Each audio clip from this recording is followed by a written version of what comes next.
First this, God created the heavens and earth, all you see, all you don't see. Earth was a soup of nothingness, a bottomless emptiness, an inky blackness. God's Spirit brooded like a bird above the watery abyss. God spoke, light, and light appeared. God saw that light was good and separated light from dark. God named the light day. He named the dark night. It was evening. It was morning. Day one. God spoke, sky, in the middle of the waters, separate water from water. God made sky. He separated the water under sky from the water above sky.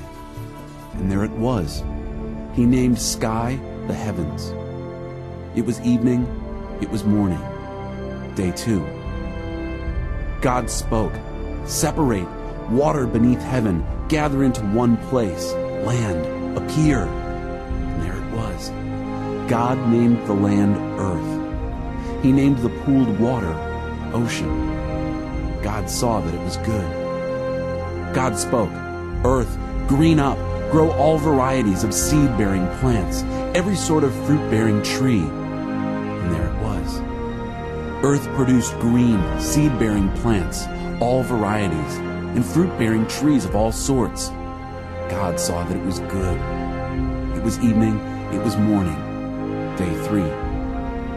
God spoke, lights, come out, shine in heaven's sky, separate day from night, mark seasons and days and years, lights in heaven's sky to give light to earth. And there it was.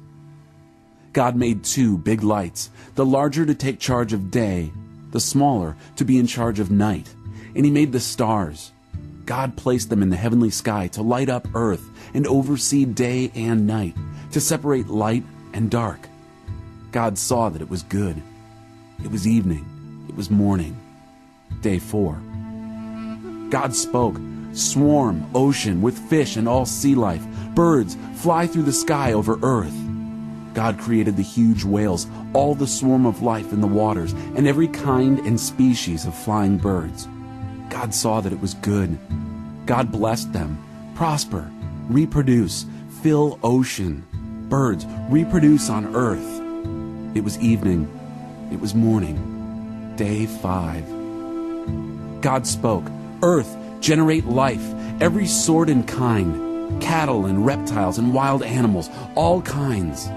And there it was, wild animals of every kind, cattle of all kinds, every sort of reptile and bug. God saw that it was good. God spoke, let us make human beings in our image, make them reflecting our nature, so they can be responsible for the fish in the sea, the birds in the air, the cattle, and yes, earth itself, and every animal that moves on the face of the earth. God created human beings. He created them godlike, reflecting God's nature. He created them male and female. God blessed them. Prosper, reproduce, fill earth, take charge. Be responsible for fish in the sea and birds in the air, for every living thing that moves on the face of earth. Then God said, I've given you every sort of seed-bearing plant on earth and every kind of fruit-bearing tree, given them to you for food, to all animals and all birds, everything that moves and breathes.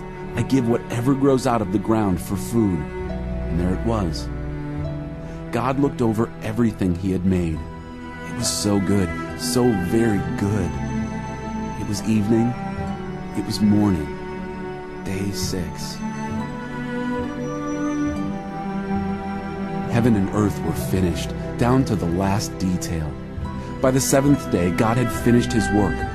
On the 7th day, he rested from all his work. God blessed the 7th day. He made it a holy day, because on that day, he rested from his work, all the creating God had done. This is the story of how it all started, of heaven and earth when they were created.